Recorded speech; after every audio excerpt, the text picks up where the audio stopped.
Саламатсыздарбы, урматтуу интернет сүйүүчүлөрү. Сиздер менен Ражапов каналы Python программалык тилин үйрөнүүнү улантабыз.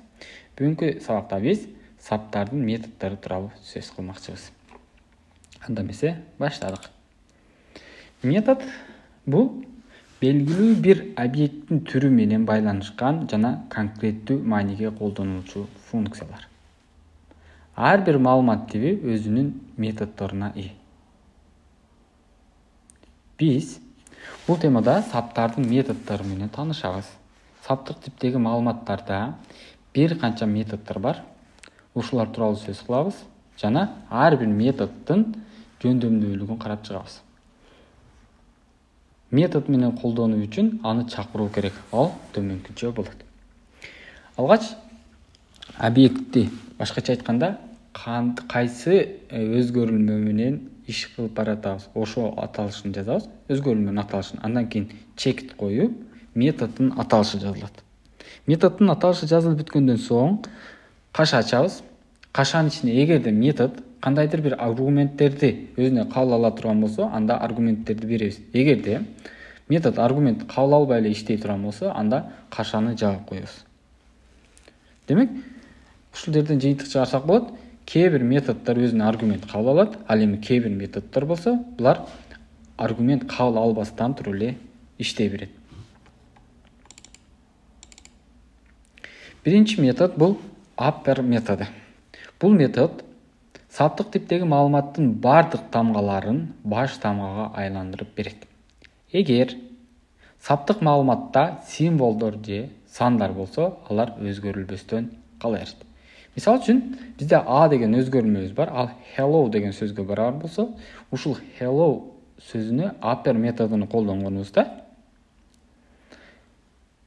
анда ал бардык тамгалары чоң тамгага айланып жазылып атат да. Муну практикада карап көрөлү. Мына, бизде A деген өзгөрүлмөбүз бар, аны салам сөзүнө барабарлайлы. Эми print A объектисин, башкача айтканда A өзгөрүлмөсүнү upper методун колдонобуз. Салам сөзүбүз бардыгы чоң тамгаларга айланып экранга чыгат. Демек, upper методу берилген саптык маалыматтагы бардык тамгаларды чоң баш тамгаларга айландырып жазып чыгарып берет. Эгерде жана айтып өткөндөй эле, ушул сөздө кандайдыр бир сандар боло турган болсо, алар өзгөрүлбөстөн эле ошо бойдон жазылып кала берет. Мынакей. Демек, upper методу бардык тамгаларды чоң тамгаларга айлантырып жазып берет. Кийинки методубуз бул lower. Бул upper методуна карама-каршы жыйынтык берет. Башкача айтканда, бардык тамгаларды кичинекей тамгаларга айландырып экранга чыгарып берет да. Караңыз. Биз upper методу менен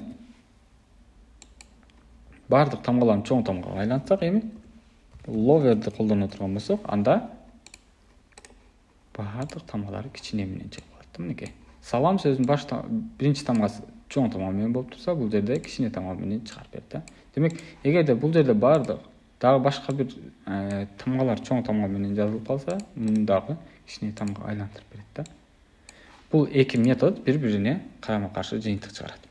Upper чоң тамгаларга айлантып берсе, ал эми lower кичине тамгаларга айландырып чыгарып берет. Методдор сапты өзгөртпөйт. Болгону анын жыйынтыгын экранга чыгарып берет. Жыйынтыкты сактоо үчүн жаңы өзгөрүлмө ыйгаруу керек. Бул дегени, караңыз. Биз a.lower'ди жазганыбызда экранга бизге бардык кичине тамгага айлантып чыгарып берди да. Эми ушундан кийин кайра эле анын өзүн экранга чыгара турган болсок, баштапкы жыйынтыгы менен гана чыгат да, эч кандай өзгөрүүсүз калып атат. Демек, ушуну өзгөрүлгөндүгүнү сактап калыш үчүн деп атат. Аны кандайдыр бир өзгөрүлмөгө барабарлап коюңуз деп атат да. Эми биздин B деген өзгөрүлмөбүз башында берилген A өзгөрүлмөсүнүн lower методун колдонгондон кийинки жыйынтыгына барабар болду да. Б'ни экранга чыгаралы.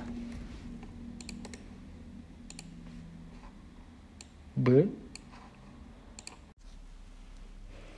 ушинтип жазып алуу менен b барабар a логер.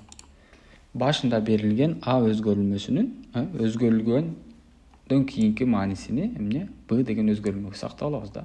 Мындай кылбаган учурда эч качан биз колдонгон метод, кандай гана метод колдонбойлу, алар сакталбай калат да. Компьютердин эсинде сакталбайт. Болгону убактылуу гана экранга бизге жообун чыгарып берет. Кийинки метод бул count деп аталат. Бул кандайдыр бир символдун же сөздүн берилген текстте саптык маалыматта канча жолу кездешет ошону таап берет да. Мисалы үчүн салам сөзүндө а деген символ, а деген тамга канча жолу кездешет дегенди жазыш үчүн төмөнкүчө жазышыбыз керек. Бизде салам деген сөзүбүз бар. Мына ушунун ичинен а дегенди таап көрөлү. Print ада count кайсы символду, кайсы тамганы экенин көрсөтүшүбүз керек да. Ушул көрсөтүп аткан символубуз, тамгабыз бул аргумент деп аталат да. Демек, count деген метод бул сөзсүз түрдө өзүнө аргумент кабыл алыш керек да. Аргумент кабыл бербеген учурда анда бул иштебейт. Демек, ушул жерге аргументти жазгандан кийин эми жыйынтыгын көрөлү. 2. Демек, эки жерде а кездешкендиги үчүн 2 деп чыгарып атат. Дагы бир аны кошуп кое турган болсок, анда жыйынтык бизге 3 деп чыгат. Демек, берилген саптык типтеги маалыматта канча символ бар экендигини издеп таап берет да. Бир гана а эмес, мисалы үчүн a l. Демек, анда ча бирөө эле бар болгондугу үчүн ал жерде эле ошону эле көрсөтүп берет да.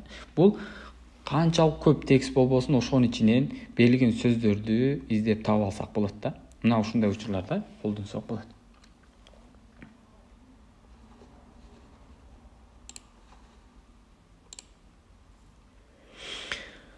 Count методу 2 же 3 аргумент берсеңиз да болот да. Мисалы үчүн, берилген саптык типтеги маалыматтан бир символду издеп бер жана ошол өзгөрмөсүнүн кайсынчы индексинен баштап издейбиз. Мисалы үчүн, бизде мисал катары бул жерде 2-чи символдон 7-чи символго чейин эмне кылып бер деп атат? Издеп таап бер деп атат да. Ушул сыяктуу кылып эле а деген символ тамганы 2-чиден баштап 7-чи символго чейинки аралыкта а деген бирөө эле деп атат да. Мынага чейин 2ден баштап 0, 1, 2, L'ден баштап издеп аткан 7ге чейин келгенде ортосунда бирөө эле а кездешкен үчүн бизге 1 деп кайтарып атат. Мына ушинтип бир учурда 3 аргументти берип алуу менен да таап алсак болот экен. 2 аргумент берсек да болот. Мисалы үчүн 2 ана 7-ни бербестен туруп эле 2-ни бере турган болсок, анда бизге 2-чи индекстен баштап издеп таап берет да. Анда экөө болуп калат да. Муну а менен бул а экөөнү гана чыгарып берет. Кийинки метод бул find деп аталат. Бул метод кандайдыр бир символдун же сөздүн берилген тексттик маалыматта жайгашкан индексин издөө үчүн колдонулат. Бул метод 2 же 3 аргумент кабыл алат. Бул жанакы count методу сыяктуу эле. 2-чи, 3-чү аргументтери баштапкы издөө индекси жана акыркы издөө индексин көрсөтөт. Метод -1 деп кайтарат эгерде изделип жаткан символ же сөз метод колдонгон саптык маалыматта жок болсо. Мисалы үчүн жазалы. Count ордуна эми биз find'ти колдонушубуз керек. Find. Демек, а эмес, биз h символун издеп көрөлү. -1 деп кайтарып атат. Демек, -1 бул жок деп атат да. Эми аны издеп көрөлү.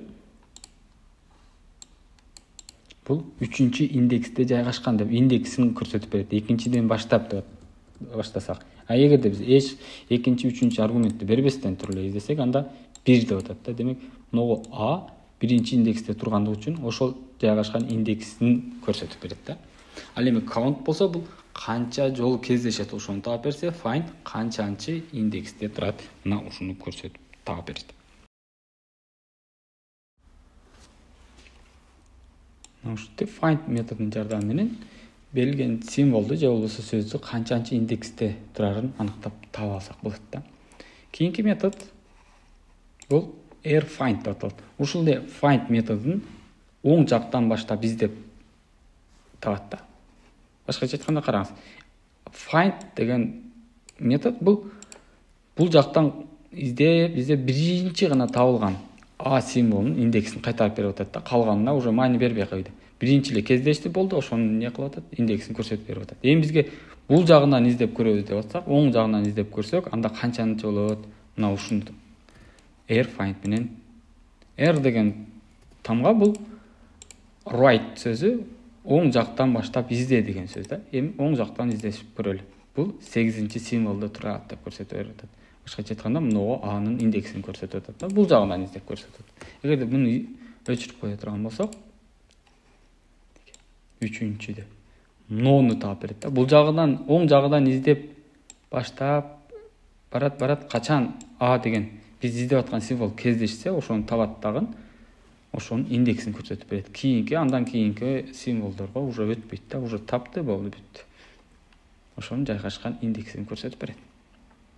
Демек, биз бүгүнкү сабакта саптык типке тиешелүү болгон бир канча методдор тууралуу сөз кылдык. Биринчиси upper чоң тамгага айлантып берет, кийинкиси lower кичине тамгага айлантып берет, ошо upperдин тескериси, андан кийинкиси count бул белгилүү бир символду, кандайдыр бир символду же болбосо сөздү берилген саптык типтеги маалыматта канча жолу кездешет, мына ушуларды таап алуу үчүн. Ал эми find деген бул символдун, текстик маалыматта символдун жайгашкан ордун тапса, find ушуну эле тескерисинче оң жагынан издеп канчанчы индексте турарын издеп таап жыйынтыгын бизге кайтарып берет. Методдорду колдонгон учурда жогоруда айтып өтүп кеткендей эле, бул бизге жыйынтыкты гана көрсөтүп берет да. Жыйынтыкты сактап калуу, программанын кийинки жүрүшүндө колдонуш үчүн аны кандайдыр бир башка бир өзгөрмөгө барабарлап алыш керек да. Мына жердеги окшоштур. Демек, мынагу жыйынтыктардын баардыгын кандайдыр бир өзгөрмөгө барабарлап алсак, анда программанын жүрүшүндө, кийинки программанын жүрүшүндө биз аны каалагандай колдонуп алсак боло берет да. Ал эми эч кандай өзгөрмөгө барабарлабаган учурда биз аны кийин колдоно албайбыз. Бир гана жолу жыйынтык чыгарып берүү үчүн гана болду. Андан кийин ал жыйынтык экранга гана чыгат, программанын жүрүшүндө сакталбайт. Ушуну менен бүгүнкү сабак аягына келип жетти. Келеки сабакта амандашканча сак саламатта болуңуздар.